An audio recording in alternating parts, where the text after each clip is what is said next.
Lined up नजर आएगा आपको। तो वो जब रेडी होगा मैनेजमेंट तब मैं उस पर जाऊंगा तो बता भी दूंगा आपको। अभी मैं सवाल जवाब के सिलसिले की शुरुआत कर रहा हूं। सबसे पहले यवतमल से अंबिका आपको आपकी स्क्रीन पे नजर आएगी। अंबिका जी हाय, गुड आफ्टरनून।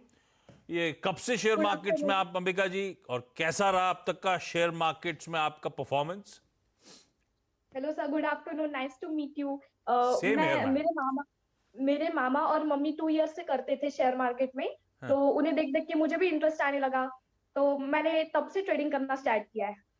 2 साल से आपने भी शुरू कर दिया है? नहीं, मुझे 1 ईयर हो गया है। मम्मी और मामा को देख के उनको मैंने देख के मैंने ट्रेडिंग स्टार्ट किया है। उनको देख के क्यों? उनको देख के मतलब एक तो एंगेज रहते थे वो लोग और घर पे पैसा भी आ रहा था, ऐसा था क्या? हाँ, यस सर। तो अब आप उनके साथ मिलके करते हो या उनसे सीख लिया, अब इंडिपेंडेंटली आप अपने इन्वेस्टमेंट डिसीजंस लेते हो, ट्रेड वेड कर रहे हो? यस सर, इंडिपेंडेंटली करते हैं। अरे वाह। और आपका कैसा चल रहा है अंबिका? आपको भी पैसा बढ़िया आ रहा है? Yes sir. अरे वाह। ये यावतमल में क्या कोई नेशनल पार्क है क्या? वो प्रोड्यूसर साहब ने इमेजेस लगाई, उसमें कुछ टाइगर नजर आ रहे हैं मुझे रोड पे। यस सर, वो है यहाँ पे। है? रोड पे टाइगर घूमते हैं? नहीं नहीं, टिपेश्वर है यहाँ पे वो। अच्छा। चलिए, अच्छा क्वेरी कौन सी है अंबिका आज सतपुते साहब के लिए? सर, अगर आपने मुझे अंबिका जी नहीं बोला तो भी चलेगा, क्योंकि मैं सिर्फ 12 इयर्स की हूँ। कितने? 12 इयर्स की। 12 ईयर्स की हो आप? Yes sir. मतलब 1 और 2 12? अरे गजब। हाँ। तो आपने शेयर मार्केट शुरू कर दिया, आपकी अंडरस्टैंडिंग भी डेवलप हो चुकी है आप, और 1 साल से कर रहे हो, 11 की उम्र में करना शुरू कर दिया था? Yes sir. गजब है। उस टाइम पे तो आप तो मैं तो छोटा हूं आपसे, सतपुते साहब की उम्र तक आते आते तो आप पता नहीं क्या कर जाओगे। गजब है। Very good. Ambika, Ambika query कौन सी है? सर, मैंने ओएनजीसी लिया था। 163 की बाइंग है और 260 शेयर्स है। तो पहले एक बार प्रॉफिट बुक कर लिया था, पर अब थोड़ा सा फंस गए, तो क्या करना है। अंबिका 12 साल में गजब कर रखा है आपने। अभी थैंक यू सर। बताइए भाई सतपुते साहब, ये आपने ट्रेडिंग के लिए लिया था अंबिका या लॉन्ग टर्म के लिए लिया हुआ है? सर, शॉर्ट टर्म के लिए। शॉर्ट, और शॉर्ट टर्म मतलब कैसे डिफाइन करते हैं, कितना समय दोगे आप? Sir, near about 8 to 9 months। सब पता है, मैं तो ऐसी कैस वर्क में रह रहा था अंबिका। अंबिका मैं तो 12 साल में पता नहीं क्या करता था, कुछ करता था नहीं करता था, मुझे तो ये भी याद नहीं आता। लेकिन भाई अंबिका के ओएनजीसी का रिप्लाई करिए भाई सतपुते सर, 8 से 9 महीने का टाइम होराइजन है। अच्छा, फर्स्ट ऑफ ऑल अंबिका आप कमाल हो। Thank 12 you. साल की उम्र में आशीष, हम लोग तो मुझे लगता है होमवर्क भी ठीक से नहीं करते थे। मैंने मैं मेरे को तो याद नहीं है स्टॉक होमवर्क भी मार्केट नहीं और करते ट्रेडिंग थे, और ये सब तो इंटरेस्ट भी कहीं दूधू तक नहीं था। Very good. सर, सीएनबीसी देख के ही मुझे इंटरेस्ट आया है। हाँ। अरे बेटा, आप सीएनबीसी देख तो वही बड़ी बात है at this age. Thank you sir. Sir, पहले बोर लगता था, लेकिन जब हमने आपकी टीम से ये किया, तो आपकी बॉन्डिंग, आप कैसे वो स्टॉक्स प्रेजेंट करते हो। सर, आशीष सर, आपकी, धीरज सर, शैल सर और वीरेंद्र सर की, सर मैं बहुत बड़ी फैन हूँ। आप मीन्स आप जैसे रिप्रेजेंट करते हो, माय गॉड, स्टनिंग एकदम, माइंड ब्लोइंग। पता है उससे मुझे बहुत मैं तो ज्यादा टीवी इंटरेस्ट पे आने लगा आता हूँ, मेरी डॉटर लेकिन खुद भी आवाज नहीं देखती, खुद ही वो कार्टून नेटवर्क और ये सब लगा लेती है। आप ही की थोड़ी सी छोटी होगी तो आप तो गजब उस हिसाब से। लेकिन चलिए ओएनजीसी पे फोकस करा जाए, मुझे दूसरी क्वेरी पे भी जाना है। क्या करना चाहिए सतपुते सर? आशीष देखिए, मुझे लगता है कि ओएनजीसी का वैसे चार्ट में कोई खराबी नहीं है। होता यह है कि ये थोड़ा सा रुक रुक के चलता है, वो ये दिक्कत वाली बात है। टेक्निकली अगर देखें तो 155 के ऊपर बायस पॉजिटिव है, तो मैं यही कहूंगा आप इसमें बने रहे। स्लाइटली आपकी एंट्री हायर साइड पे है, 171 यानी आपने रिसेंट टॉप पे ही ले लिया है, तो आपका स्टॉप लॉस आपको मेंटेन करना पड़ेगा 152 पे। और पॉसिबिलिटी है कि ये एक बार फिर से 170 175 की ट्रेजेक्टरी दिखा दे, बशर्ते बाजार थोड़ा संभले। चार्ट में कोई दिक्कत नहीं है, मार्केट स्टेबलाइज होगा तो ओएनजीसी भी चलेगा। चलेगा भाई। तो 158 पे चल रहा है, और अंबिका आपकी बाइंग थी 170 के आसपास की, है ना? हाँ, यस। ठीक है, तो होल्ड करिए मैम, इवेंचुअली चलना चाहिए। अगली क्वेरी के लिए आता हूं अंबिका। पहले अब मुंबई आ रहा हूं, और सविता जी आपको आपकी स्क्रीन पे नजर आएंगी। Savita ma'am hi, good afternoon. आपको याद है 12 साल की उम्र में आप क्या करते थे? 12 साल में हम पिताजी को ये सब सौंप के मौजी करते थे। हाँ?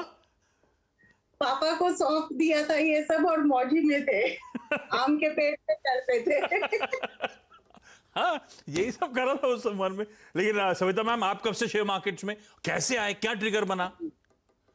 Actually, my dad used to do all our investments and planning.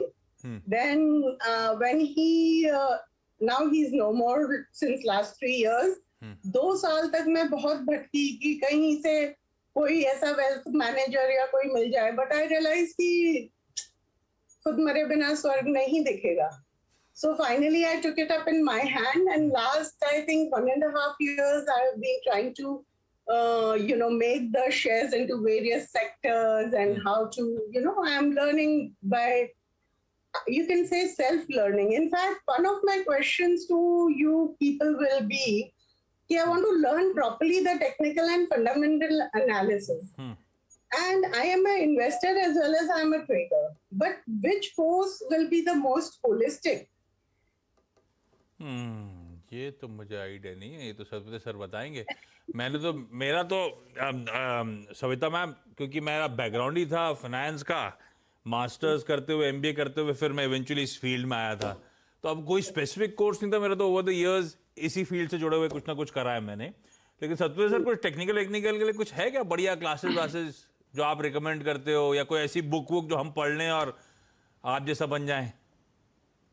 देखिए आशीष, मेरा बैकग्राउंड भी वैसे ही है। मैंने बीएससी किया स्टैटिस्टिक्स में, और basically I was a computer programmer. तो मेरे लिए टेक्निकल एक बायस था कि जो मुझे बहुत इंटरेस्टिंग लगा। वैसे अगर ऑनेस्टली स्पीकिंग, मुझे लगता है कि ये इंडिविजुअल चॉइस का मामला है। जैसे वो 12 साल की बेटी है, कि वो एक इंटरेस्ट होना चाहिए, तब जाके आपको इस फील्ड में आपको सक्सेस मिलता है। और नॉट ओनली प्रॉफिट, मुझे लगता है लॉस है, ये समझना बहुत जरूरी है। तो आपको एंट्री और एग्जिट के लिए आपको हमेशा टेक्निकल हेल्प करेगा, लेकिन कौन सा स्टॉक सिलेक्ट करने का है, मुझे लगता है उसके लिए आपको फंडामेंटल की हेल्प ज्यादा जरूरी है। तो ये दोनों इंपॉर्टेंट हो जाती है। ये दोनों एक ही, आप कह सकते हैं, गाड़ी के 2 पहिए है, जिसके ऊपर आपको काम करना पड़ता है। तो मुझे लगता है उस लिहाज से, उस पॉइंट ऑफ व्यू से आप खुद को डेवलप करें। रही बात टेक्निकल का कौन सा बुक बेटर है, मैं अपने ट्विटर हैंडल पर डाल देता हूँ। परफेक्ट है। अच्छा सविता मैम, इस समय सवाल कौन सा, stock specific? I am not scared of any kind of losses in the market, sir. Let me make it clear, because I am an investor and a trader. So if anything gets a little low also, I'm not so worried, because I know I can always put it in my investment portfolio, So मेरे को ये पूछना है कि I bought Tata Consumer. Okay, at 1,000 shares थे मेरे पास at 860. 200 मैंने बेच दिए थे जब थोड़ा प्राइस 562 या कुछ आया था, एंड 800 बैलेंस है। अब टिकर टेप वगैरह फोकस कर रहे हैं कि ये 1000 प्लस जाएगा। सीएनबीसी पे भी इसका अच्छा रिव्यू है टाटा कंज्यूमर्स का। So I have to ask you again this, so should I wait with the full quantity or book some at lower profit margins?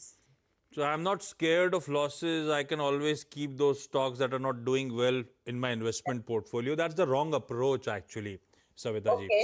So if you're betting on technicals of a company, you're timing a stock's move, है ना?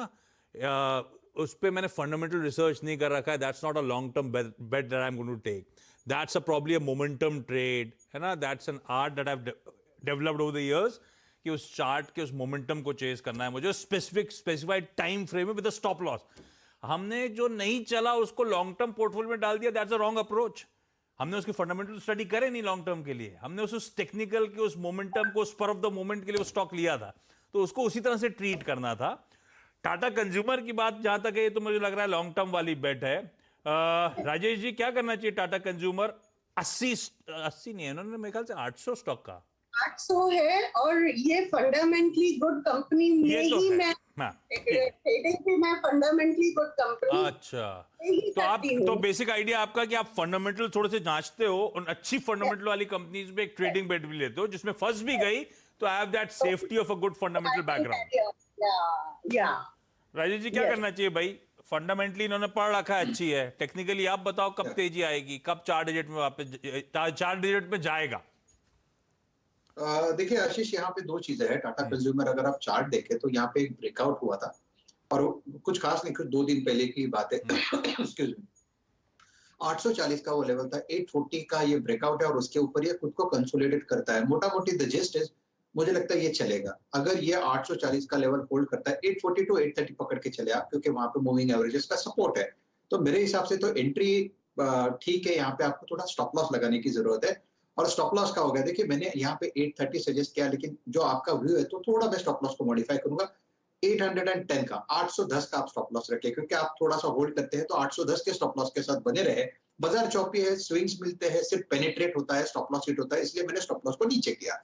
तो 810 के stop loss के साथ आप बने रहे। मुझे लगता है इसका पहला टारगेट यानी पहला पड़ा होगा 900 का। एक बार 900 के ऊपर सस्टेन करने लगेगा तो 1000 प्लस का, यानी आपका जो व्यू लेके आप चल रहे हैं 1000 जाएगा, मुझे लगता है ये जाएगा। काउंटर बढ़िया है, फंडामेंटल जैसे कहा आपने भी बिल्कुल बढ़िया है, और टेक्निकल की भी इसके साथ है, सपोर्टिव है। तो 810 के स्टॉप लॉस के साथ hold Tata consumer. Hold Tata consumer. Savita ji, Ambika ji, आप दोनों का धन्यवाद जुड़ने के लिए। और अंबिका, गजब है, 12 साल की उम्र में आपको इंटरेस्ट जाग गया इस फील्ड में, अच्छे से डेवलप करना बहुत काम आएगा आपके लिए। Rajesh sir, thank you so much बहुत दिनों बाद जुड़ने के लिए, दिखने के लिए और बातचीत करने के लिए। क्विकली छोटा सा ब्रेक, मैं जल्दी ब्रेक इसलिए ले रहा हूं क्योंकि ब्रेक के उस पार एक सब दिखाइए स्क्रीन पे अशोक लेलैंड के होल्ड